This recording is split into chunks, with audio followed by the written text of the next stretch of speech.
Here to interview the graduates of the Sudbury High School class of 1951. So where did you go to grade school? South School in Sudbury. So the South School? Yeah. And the nicest teacher was Mrs. Hemingway. Big white building, and there were 12 grades. When we were in school there were 12 grades in that school. And Miss Adams, Joe's aunt, taught first grade. Now, I didn't start school there. I started school over in that little red schoolhouse. But most of these, yes. But in the middle of third grade, I moved up to the big white building. Oh, exciting. Growing up in Sudbury then, well, in the 40s, when we were going to junior high and high school, we had Saturday night dances. Remember? Yeah. Oh, boy. And what was that policeman's name? Gus Sharkey was the police constable. I can't remember which. He was a constable then, and he got it all started because he wanted to have something for the teenagers to do. We had a regular band. Hollywood Haynes. Oh, Hollywood Haynes. Well, that's when I went to school. Dancing class. Well, that was dancing When I went to school over here in the Little Red Schoolhouse, we had dance lessons every Friday. Oh, nice.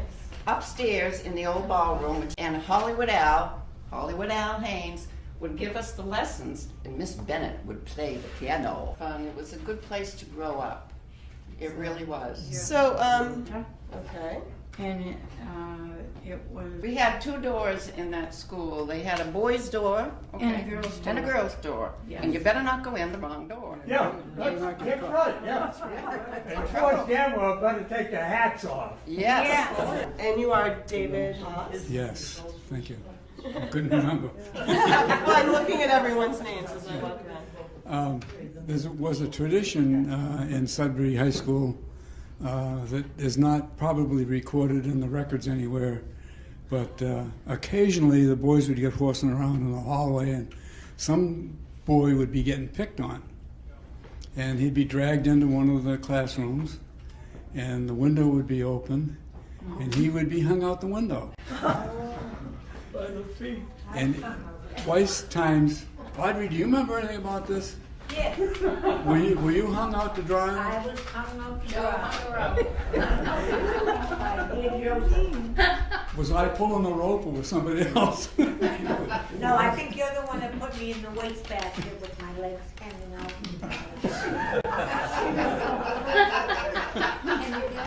Harry Baldwin. Baldwin.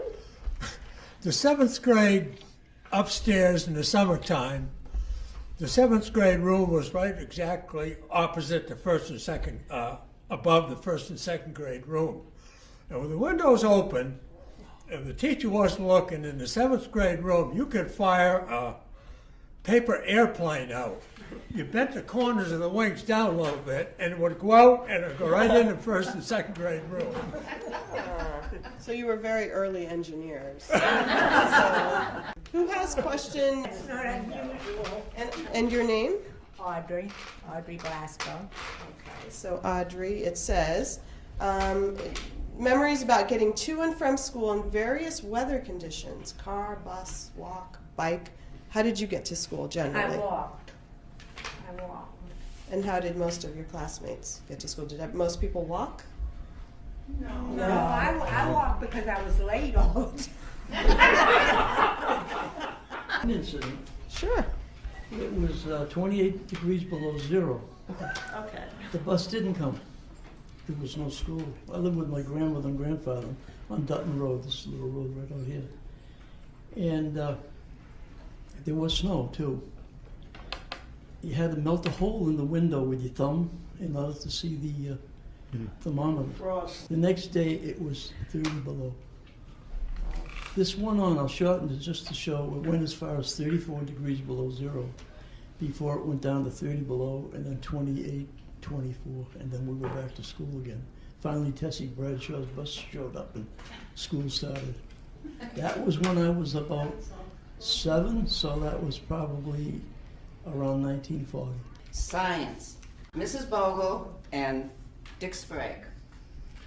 Dick Sprague taught the math classes. He taught algebra, geometry, Chemistry. and chemistry. Yeah. And Mrs. Bogle taught history and directed the chorus. Remember this? And we used to take mercury and roll it around in our hands. You know, big deal. I remember those two teachers very well. They were excellent teachers. And when Mr. Sprague left, and another teacher came in, this was in our senior year, and we had a new principal, Mr. Johnson, Philip Johnson. And we had Dixie Babe. And we had Dixon, Mr. Dixon, for the science and math. I didn't even move there till 1949, and then it was just 7 to 12 in that building, right? The smaller things, the new building. Yeah, because 7 to 12. My brother was in the 7th, and I was in the 11th when we moved here. The gang that was there, you can see, we've had reunions more than any other class that's been in the school. Such great people in this class. We had a blast. We had a great trip to the New York and Washington too. Paxton was our homeroom teacher when we were seniors, and she was our English and French teacher. So maybe we didn't know much French, but we certainly knew English. Yeah, that's true. Yes, and she taught Latin as well. Before that, Mr. Crowley taught Latin. All right? Who remembers Miss Paxton was an excellent English teacher. She had us write essays, poetry. She had us reading Shakespeare. I remember she took us into Boston to see a movie, The Red Shoes. Mrs. Bogle was one of the best teachers we had, that's for sure. She taught problems of democracy. Yeah. And it was mostly boys in that class, I think. I can't imagine why. And she used to get very, very frustrated over the fact that she couldn't get their attention and pay attention and learn things and so forth. And she used to keep us in our chairs by threatening to get on top of her desk and do a striptease. Junior high, I think they started up manual training again down in the basement. In fact, I've got a knick-knack shelf at home that I made in that class, and I've still got the darn thing. Our principal was Al Flynn, and he loved to talk to people about when I was in the Army. And it was one of the classes ahead of us. They actually, at graduation, maybe I'm presumptuous on this one, actually at graduation, one of the classes left Al Flynn a book of World War I stories. I remember that Mrs. Roos used to teach us Swedish step dancing, and we'd go over to the town hall, the lower town hall, and to do Swedish folk dancing. I'm sure all the boys, a lot of them worked in the, in the farms that are around, but when I was about 14, I worked at the brownie shop wrapping brownies, which was a little bake shop on Route 20. And then when I was 16, I worked here at the Wayside Inn making beds and dusting and that sort of thing. I had to do chickens, collect eggs at Pheasant Farm. Yeah. 3,000 chickens. She used to cradle the eggs. I remember. Yes. I went with you one day to do it. Yeah. But everybody just about had work in some capacity. Oh my goodness. And, it didn't get much wage. If you got 25 cents an hour, 90 cents. that was pretty good. I worked at the old Leone's. It used to be called Twin Maples. Yeah. Everyone knew Twin Maples. Audrey worked there too. Remember Audrey? Lots of fun, huh? Scooping that ice cream, That was a serving great that place. spaghetti. Kids would come in. It would be fun. We were in the carnation business, and Sudbury had probably 6 ranges, huge glass ranges. Biggest in the country on the glass was Sudbury. Biggest carnation growers and everything, yeah. And I used to get all the kids from high school, all my buddies, to work at my uncle's place in the summer. 25 cents an hour, and then we went up to 35 cents an hour because we were going on strike if he didn't give us 30. Oh, the mink farm, yeah. Oh, please. I still smell of mink, I think. Yeah, there was 2 major mink farms, and then there was another one up in North Sudbury. There's 2 brothers, but Smith's mink farm and Jimmy Poole's father. But yeah, they had mink you wouldn't believe. They used to breed all their own mink, so they'd keep probably 500 females and maybe 50 males during the winter to breed. and you get probably 2,000, 3,000 ink out of them. The senior prom was in the gym. And we decorated the gym up ourselves and everything. You know, after the prom, some of the guys were old enough to drive, of course. Some of them had cars, and so they didn't need their parents to drive them to wherever you were going to eat afterwards. Okay, graduation. We had such a small class. There were only 24 of us. And I remember I had a graduation speech. The day before, we had practice. You know, whoever was going to speak or do something, we practiced it. Well, guess what? I couldn't practice mine because I had laryngitis. I couldn't say a word, not a word.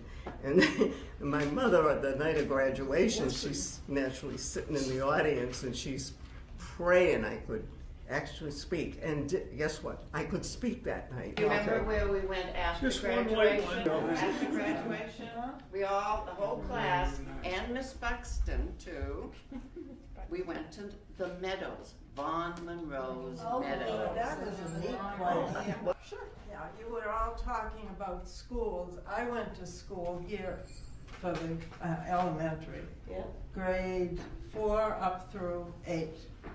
And it was the last school, the last year before the schools closed. It was the Redstone or Mary Lamb School, and then there was Southwest School. I have to say it was the best experience of any of those years when I look back on it and who was here and what we did. Henry Ford actually met our class. Yes. And it was a real thing at that time, a big treat. I also have to say about this class, every time we've met, we all are so friendly and so, you know, welcoming to each other. It is the best class. It's like we never parted. Well, thank you. We do have to wrap this up. So you've all been great sports, and I really appreciate all your contributions and all your memories. And thank you. Enjoy the day.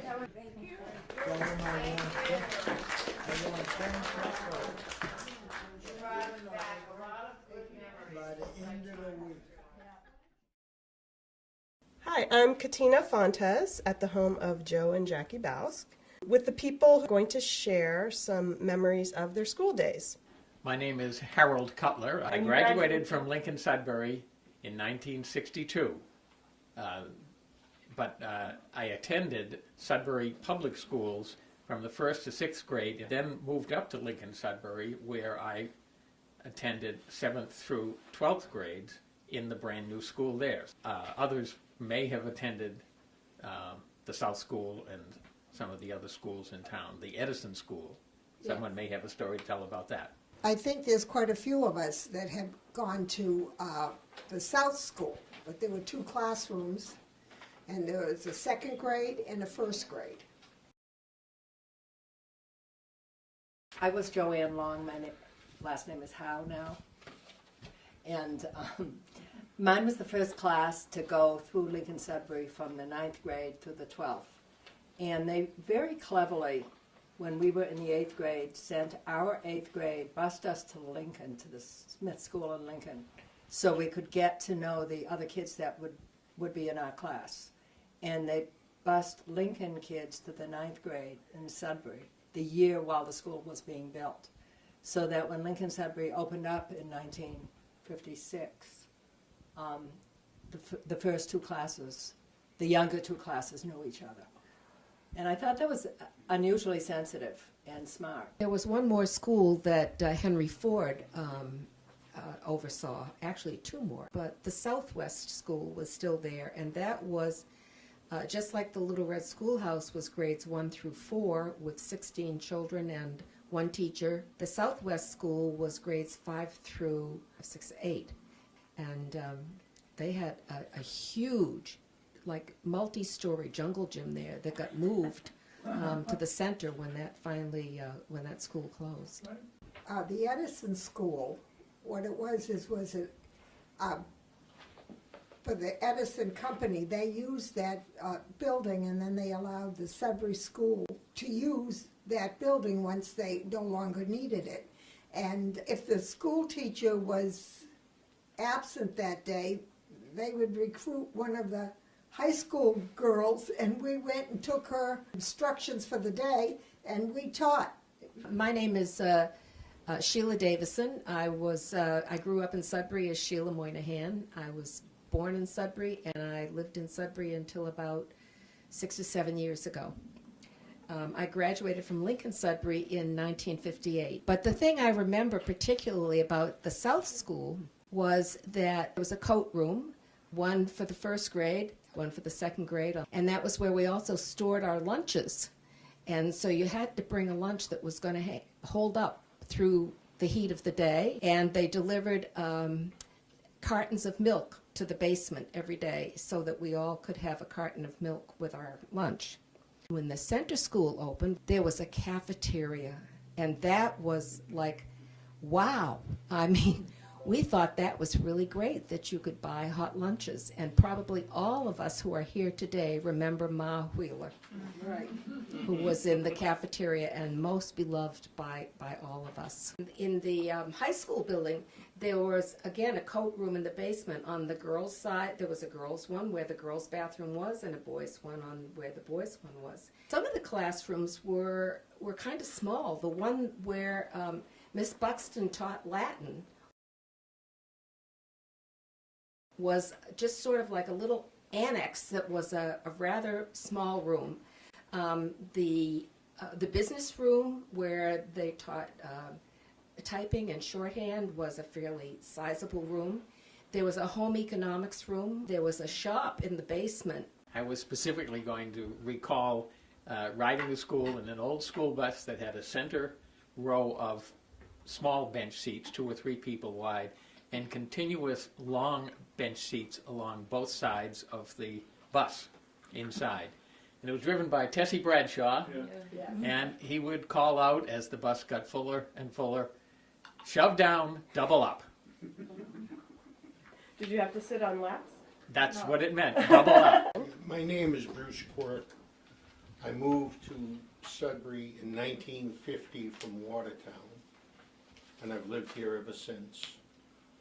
And I actually lived back then in what was almost a separate town. I lived in North Sudbury, and it was an entity unto itself. As far as transportation, they were very strict that if you didn't live at least a half a mile from the closest bus stop, you walked. So I lived exactly a half a mile every day of school, winter or summer if there was school. You walked the half mile and you got the bus. The bus driver's name was Kai Baldwin, and his full-time job was he worked at Fetherland Farm, which raised baby chickens. And very often on Monday morning, the bus would be filled with feathers because he used to transport chickens and chicks to Maine as part of his business. I'm Jim Hodder, class of '59. I've lived in Sudbury all my life in the same old house. We took the bus. Tessie Bradshaw came by us and picked us up, took us up to Sudbury Center, let us off, and then we had to pick up another bus to go to the South School. And a couple of times, Freddie and Peter Olson, who lived on Hudson Road, we met up there, and we never went to South School. We took our fishing poles and took off. So, there was the blue bus, the yellow bus, and the green buses. And Mr. Stearns had the brand new bus. And I remember when he went flying by our house with my sister in it, and I could still hear her yelling because he hadn't stopped for her, you know. But that was good old Sudbury. Joanne Howe, class of '60. Sheila's aunt, Mrs. Marquis, lived at the bus stop on the corner of Hudson Road and Great Lake Drive, and had a great big porch that she let us stand in every single year.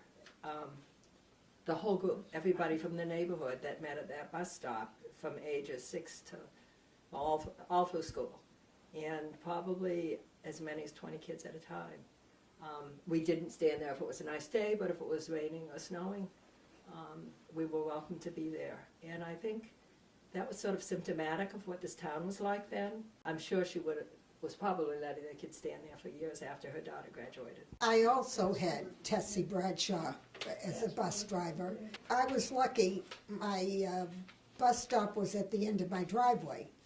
But so if I wasn't out there, Tessie Bradshaw would start honking the horn until you got out there, and so you didn't have to walk to school. My name is Vera Louise, and it was Pike at that time. I graduated in '54, and the building that I went to was in the Flynn building, and that was all that was there. And they were just starting to build the new school at that time. But I do remember Mr. Flynn teaching math, Mr. Crowley teaching English, Mrs. Bondalevich was a gym teacher, and Mr. Carr was the boys' gym teacher. And I can remember I arrived in Sudbury in 1942, so I started the 5th grade in Sudbury at the Flynn building. And we used to sit out on the front lawn during our art classes with Lauren Coleman. He was our teacher then. I can remember the basketball games as being a cheerleader, and we all had these green monkey suits. They really were, with pillbox hats. Hi, I'm Sally Cutler. We had to ride the school bus. And I remember one ice storm we had, and there was no school because they didn't plow the streets the way they do now. And we would go ice skating down the neighboring streets, right down the middle of the street. And we just thought that was so much fun. We were the last class in 1956 to graduate from Sudbury High School. We were in the white building for graduation. And I didn't get into the new school next door, but we used to have our proms over there. Right. And we had great fun decorating the gym. And then the next morning we'd go up and clean up and take down the decorations and everything. And we always went to Chin's Village in Natick for our after prom dinner. One of my favorite things at the prom was the Grand March. When there was a prom, in order to have a sufficient number of people to have a really good party, anybody in school came. I mean, if it was the senior prom, seniors, juniors, sophomores, freshmen, there were even a couple of 8th grader girls that probably got invited by freshman or sophomore boys. It was a really, a prom was a big deal for the class that was giving the prom, but it was also a time of celebration for anybody who was part of the high school. One of the teachers for me at the junior high school level, 7th or 8th grade, was William Keogh. Yeah. A very tall man compared to all of his peers around him and so on. What's notable about I believe he taught social studies and that sort of thing. Yeah, but what was interesting about Mr. Keogh was that eventually, or at some point, he was teaching at the American school in Iran and was taken hostage in 1978 or 9 and was one of those released through a negotiation around the time of the American presidential race. And it's always been my opinion that that's why Jimmy Carter didn't get elected, because he hadn't gotten the release prior to the election. There are a list, and I'm sure everybody here, if they had any of them, would remember, for outstanding teachers. Sam Merrill was one. He taught American history. Yeah. Sam Merrill went on the senior class trip in 1958, and he was the manager of the baseball team at Harvard University when John Kennedy went there. And our class, a group of us, all got in to meet then Senator Kennedy in 1958, and for about an hour. It was, in retrospect, that was a great thing that happened. Then we had for English a guy by the name of Frank Hayes. Yeah. And Frank Hayes came late to teaching. He had spent most of his life as a machinist, and he went back to school. And when I say these are memorable teachers, they were brilliant people, actually. In retrospect, we had Mr. Marshall made math easy for everybody. When I say made math, made the advanced math, comprehensible. These people engendered a real interest in learning, and that's only a smattering of them. There were some characters there. There was a Gordon Platine, and he was outrageous. He taught some kind of psychology or something like that. But again, a great guy. And I can't tell you the exact figure, but in '58 we had 38 people that graduated from Lincoln Sudbury. And I'm guessing about 3/4 of them went on to college, and that's an amazing number for that smaller class and that kind of a small school. Well, I have very fond memories of Miss Adams, who taught 3rd grade. And she taught 3rd grade in Sudbury forever. She obviously loved teaching. And I particularly remember her because I'm left-handed. And 1st and 2nd grade were a complete disaster. And Miss Adams was left-handed, and someone had taught her how to slant her paper the other way so that she didn't smear the ink. And she taught me how to write correctly. She loved everything about teaching. Yeah, Miss Adams, I had her in the 3rd grade also, and the year before she died, I asked her if she wanted to go on a float on the parade on the 4th of July in Sudbury. So I took the old hay wagon, hooked it up to the tractor, and I took a chair from a real big old easy chair and put it right in the center. And we had Bobby Bent was sitting in the corner with a dunce cap, and Jackie was on the float. And we had a big sign that says, "If you had Miss Adams for a teacher, join us." And boy, I'll tell you, the people were running up against the wagon all the way up. It was fantastic. And at the end of the parade, she said, "Jim, you have to do this next year. We have to have a cookout." I have another story about Miss Adams. In 3rd grade, I got typhoid fever, and I was out of school most of the year. And when I finally got out of the hospital, Miss Adams would, after her day of teaching all day, she would come over to my house and go over some of the lessons with me so I wouldn't be too far behind. And she had a heart of gold. And I have a little story about Mr. Merrill. He was very dramatic when he was teaching history. And one day he climbed up on the chair, and then he climbed up on the desk, and he went like this where he had a sword, and he was telling the story about this whatever war it was that he was telling. And then he jumped down, and one foot went in the wastebasket, and the other one, but he made it interesting. Well, he did it for our class too. Only this time he landed both feet into the waste paper basket, so he got better. I'm Jeannie Rosado, Berlin Quirk. How about that? Anyway, I am of the class of '58. I came to Sudbury in 1955, so I was late. Most of my contemporaries here have been born in Sudbury or were in Sudbury for a longer period of time. It was a cultural shock for me because I came from a city, and Sudbury was really quite rural. And as I just mentioned before, there were more cows than people. And it was really difficult. I live in a city where the cab used to pick me up every morning to take me to school. So taking the bus was quite again. But it was fun, too. I mean, I lived on Hood Farm, and we took the bus from Route 20 to the center, and it was the white building that I went to, and Ma Wheeler was the cook, and it was her scalloped potatoes, honest to goodness. I don't think anybody makes them as good even today. And Bruce mentioned, it's true, she never let a student go hungry, ever. The ones that I really liked, Mr. Merrill, all of the teachers, Miss Buxton, they were all really dedicated to our learning. They really made sure that you understood the subject, and if you didn't, they were really happy to give you extra time.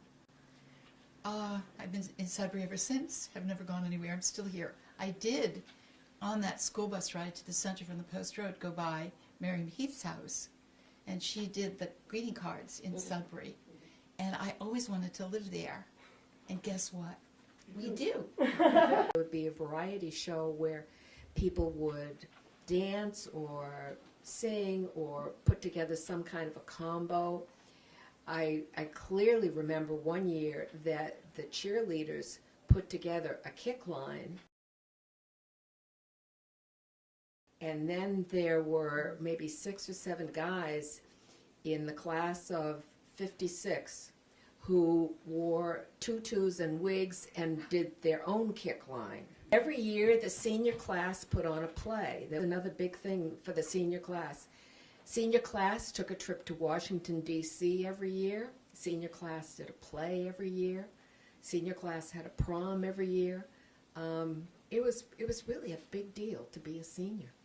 Well, being one of the younger people here, I remember some of the 1960, 61, 62 activities at Lincoln Sudbury, and specifically Bob Wentworth, who was the choral director and put on some great shows with a variety of groups. And then for my junior and senior years, Jack O'Sander was there, and we put on some very good musicals and plays, such as Harvey and Finian's Rainbow, that I was able to participate in.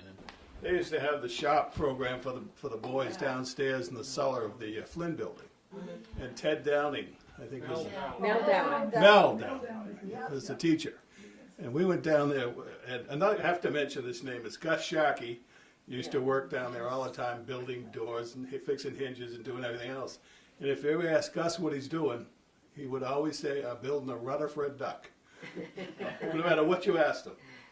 But one day we went down for shop, and Ted, with Mel Downing, had a towel in each vise. There was a vise on every corner of the bench.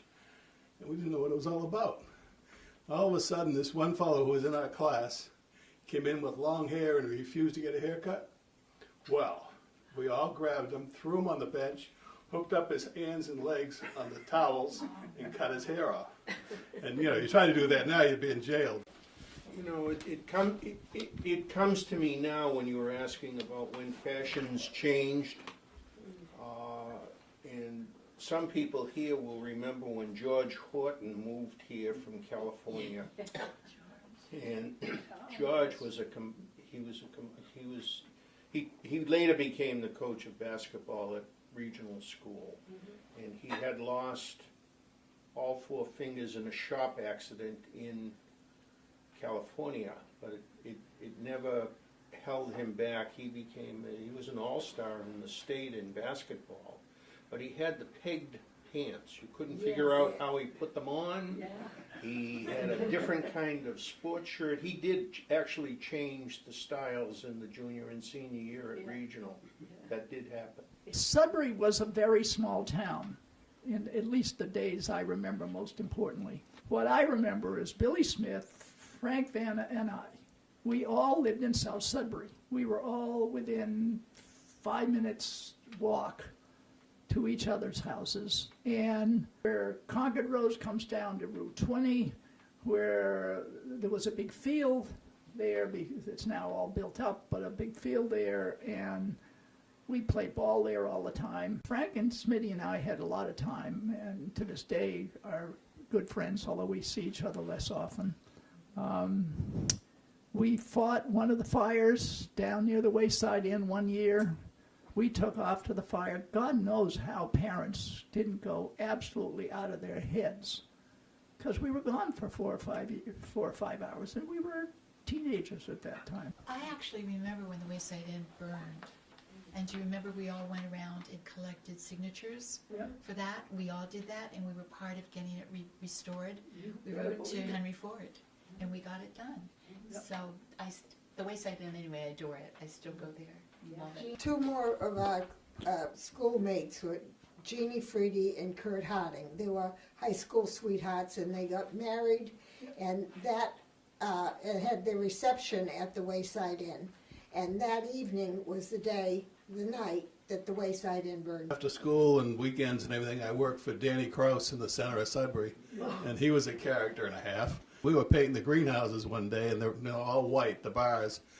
And I had a bicycle, and all it was just a steering thing in the 2 wheels, and I had it painted white. So I leaned it against Young's store every time I'd go to work and go in and go to work with Danny. One day I came out and I hopped on the bike and I shot home for lunch and came back. And that night, Danny Krause comes up to me and says, "Jim, what do you got all over your pants?" My pants were all white all the way down to my shoes. Danny had repainted my bike white and never told me. And he had, this is older Dan, now the father. Another time I came out, and here's my bicycle up on top of the telephone pole across the street from Young's store. And Dan did that. And he also tried to fly a kite, he couldn't do it now because of the trees, and get it caught up in the bell in the First Parish Church. Sudbury was known as the Carnation Capital.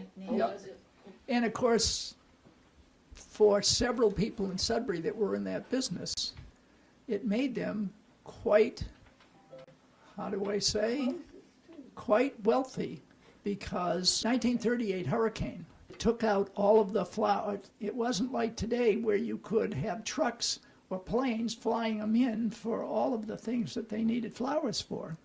And but that was Sudbury's industry. Going back to the flowers, Sudbury was known as the Carnation Capital of the world because the Hardings, the Beckwiths, Eatons all had carnations. The Hawes family. Rayner. The Hawes, the Krause. Pierces, Purses, I guess they called it, grew roses. Yeah. Roland Cutler on Landham Road grew snapdragons. So Sudbury had quite a indoor agricultural set of activities in the 40s and 50s. Some of us worked at Jordan Marsh weekends and summers, and that was when Shoppers World opened. It was brand new. 1953. Yeah. So that was a great source of income, and we all had fun doing it. And I want to mention something about the class trips because it's been brought up several times. But people didn't mention what we did. We went to New York and Washington, D.C. And for us country bumpkins, that was quite a treat. I remember distinctly the fire trucks and the sirens in New York City. I'd never heard those in Sudbury. You heard them all night in those places. I worked in high school at Marshall's Apothecary, and it was a very new store when I started working there, and it had a soda fountain. So I was a soda jerk, my first job. The years of 55 and 56, I was in Virginia, and when I came home that summer, my father had built a Dairy Queen in Sudbury for me. And I worked there that summer, and I detested it. He was very disappointed because he wanted me to run that. He thought he'd set me up in the business, but it just was not my cup of tea. Ice skating was a really big deal in my life. I lived in Pine Lakes, as I mentioned, and we had a swamp in our backyard. When my folks bought the house in the 1930s, the first thing my father did was dig out the swamp and make it into a pond, a skating pond. And it is still there today. He went out in a canoe and he dug out mud and took it to the shore and dumped it. He pulled out blueberry bushes with his truck. So in the wintertime, he would set up spotlights in the backyard, and the entire neighborhood would gather, and we'd skate both in the daytime and in the evening. And it was a wonderful time. We also had Willis Lake just a couple of blocks behind our house. And every winter, one of the men in the neighborhood, and I'm not sure how or why they did this, but I do remember it was a tradition. They would drive their car out to the center of the lake to be sure it was safe before any of the kids were allowed to go skating on it. And I don't ever remember any vehicle ever going through. If we had snow, a whole group of fathers from the neighborhood would take their shovels and they'd go down and they'd shovel the lake, at least an area large enough so that a large group of people could be ice skating. And there was a hill in the neighborhood called Roos's Hill. It was quite steep. And we used to go sliding on our sleds and go skiing down that hill. So it was a terrific place to be in the winter. Speaking of skating ponds, at our house on Landham Road, my father constructed a dam across the brook behind our house to create a safe place for us to do skating during the wintertime. He was motivated by the fact that his brother, a younger brother, had drowned in Hurd's Pond when he was 12 years old. And Dad resolved to have a safe place for us. It doesn't have more than 2 or 3 feet of depth, including the mud that's on the bottom of it. And it was a great place for the East Sudbury gangs to skate, and our Memorial Congregational Church had regular skating parties there. What is now Haynes Conservation, that used to be a pond. And it also had a dam, and then it went into Gray's Pond. But I remember we would skate there, and we could skate all the way through. In the evening, we always had a bonfire going on on the ice, so we could keep warm. I'm surprised nobody's mentioned the 4th of July. Oh, yeah. Sudbury had a wonderful parade sponsored in those early days by the Sudbury Firemen's Association, a group associated with the Call Fire Department that was here at that time. But I can remember floats when the Cub Scouts built a replica camping area on one of my uncle's flatbed trailer trucks. And of course the day always had, in those days, a gathering at the center school at the time where there were games to be played and music to be heard and so on. And in the evening, fireworks. There really was a large area of games. There was Beano or bingo, a big food tent, roulette wheels, toss the ball at things. Hal was mentioning the float with the Boy Scouts or the Cub Scouts, but in the parade, the Girl Scouts would march, the Cub Scouts would march, the Boy Scouts would march. It would be maybe 50 kids marching in the parade. Graduation was a big whole weekend. You had your baccalaureate service, you had a dinner, we had our graduation was in the Noy School in the gym, and each class would leave a gift for the school, and it was just really a special. The whole weekend was all festivities. I graduated from Lincoln Sudbury. It was an award ceremony for the people who got awards and scholarships, and that was on one day, and then the graduation was the next day. The class of 1960s graduation ceremony was outside in front of Lincoln Sudbury. And there were pine trees there, so it was shaded. It was a nice day. And the unusual thing about it is, instead of the pomp and circumstance music that's usually played, it was the Triumphal March for Maida by Verdi. And I'd never heard of it before. But now, every time I hear of it, that experience comes back so clearly. And it was typical of Lincoln Sudbury, in those days at least, to try to be different. If they could think of any little twist to make it a different kind of experience, that seemed to be done. And I'm sure that's the reason for the Triumphal March.